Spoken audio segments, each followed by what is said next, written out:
Here's one from Thomas. He goes, I'm a Dodger fan, and right now I'm thinking it'll be the Phillies in 5. I don't know that I could buy that. Both these lineups can scare you. There's no doubt about it. Philadelphia did not fold their tent, even though the top of the batting order didn't do anything in games 1 and 2. They were miserable. What Schwarber, Harper, Trey Turner did, and then Schwarber just went crazy. The most intriguing thing to me, Game 5, they're going to give the ball back to Ohtani after Ohtani's dominant outing in Game 1, and that Game 5 will be in Philadelphia. So I think anybody could win this. This could be wide open. Now, Philadelphia run out of pitching. That's the big question because Ranger Suarez went 5 strong. Nola gave him a couple of 3 credible innings, but they're throwing Christopher Sanchez now in this game tonight. So who's left that's going to be able to pitch if there is a Game 5? All hands on deck. You're not going with a bullpen day on Game 5, are you? So keep an eye on that storyline. John, next question. Okay, next question. Let's keep trucking, and we'll go to our friend Casey.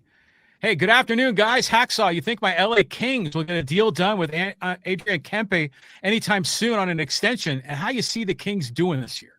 I think the Kings are a complete team. Got to stay free of injury. They lost Drew Doughty for a large chunk of last season. He did come back towards the end of the season.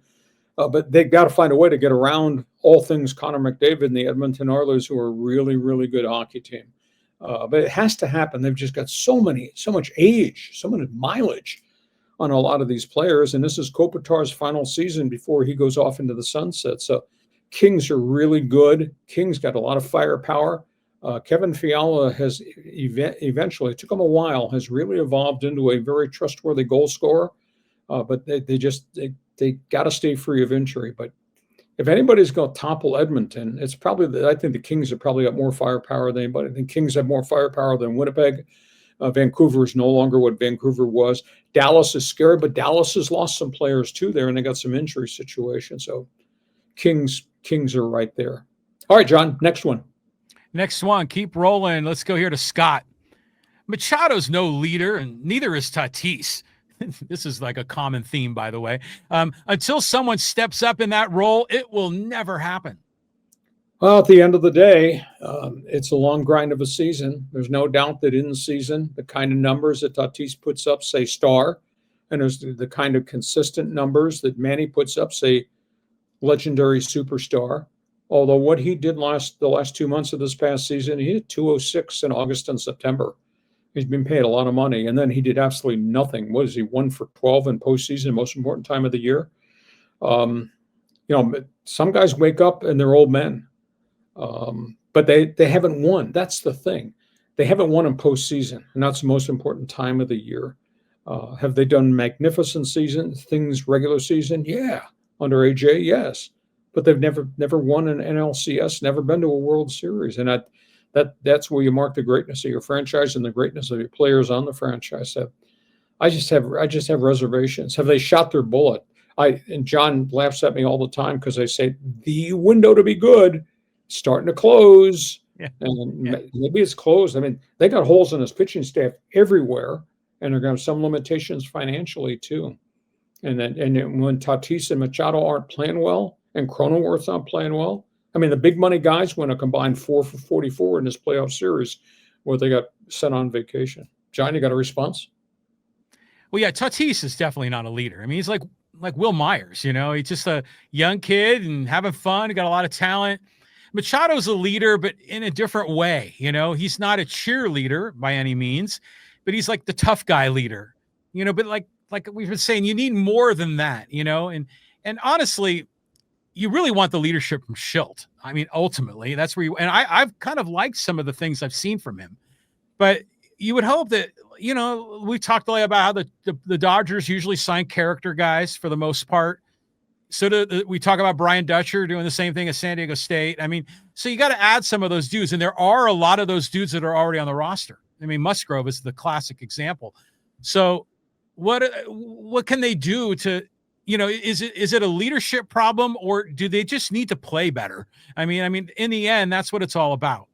So yeah, it's a confusing time for Padre fans. Tell you what, November going to the winter baseball meetings, December, they're going to have to add and they have to move money around. They have to figure out a way financially to make this happen. Okay, John, let's move on. Okay. And here goes Robert. He goes, John, you're a Padres, Dodgers, Giants fan? Now a Phillies fan? Hacksaw would say back in the mighty 690 extra 690 days, you're like a flag. You're waving the other way. Hey, Robert, he stunned me because he's always given me heat for what I wear on this podcast. Now I have an explanation today because it's 27 degrees outside my cottage in upstate New York. And I came to work, but came to work prepared for cold weather. But yeah, John's a flag waver. He just kind of comes and goes, but that's okay. He's done a great job on this podcast.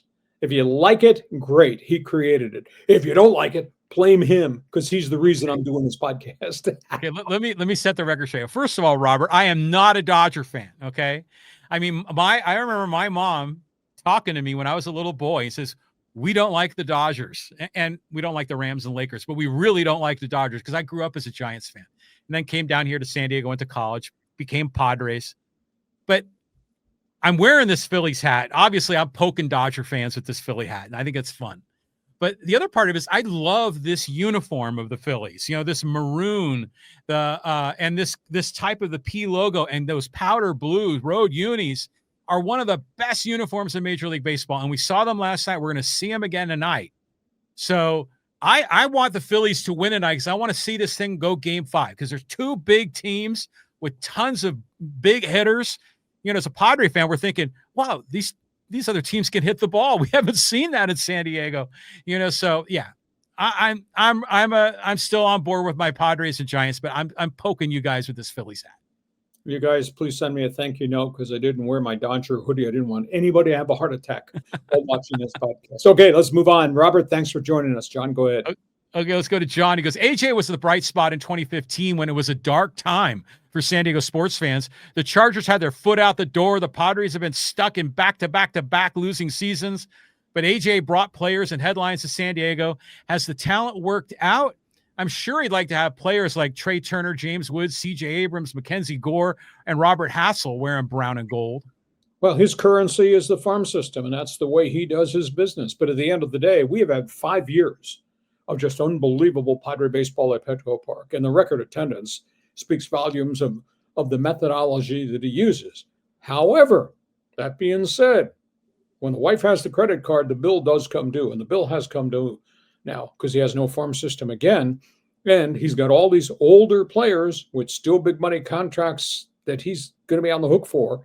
And an ownership group that's trying to pay off past debts and recoup money lost. And it's a tough call. This is going to be a really interesting November and December. But at the end of the day, the reason Petco Park rocks is because of what AJ Preller has done from a baseball standpoint. So, as I said at the top of the show, I don't want to hear anything about reduction in payroll, and I don't want to hear anything about changing leadership at this point in time. However, his creative genius, he's got to go find pitching. And he's got to find either a first baseman with a big bat or a left fielder with a big bat. John, that's my summary.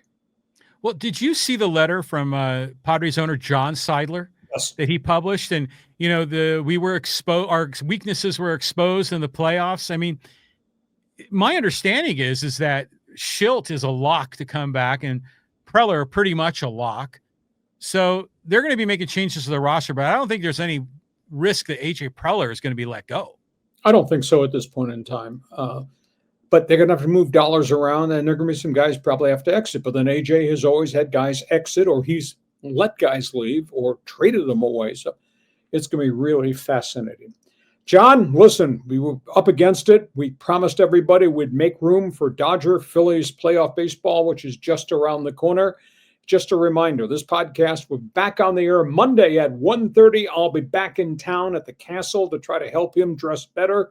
And we hope you will be with us too. Tell all your friends about what we do Mondays and Thursdays at 1:30. This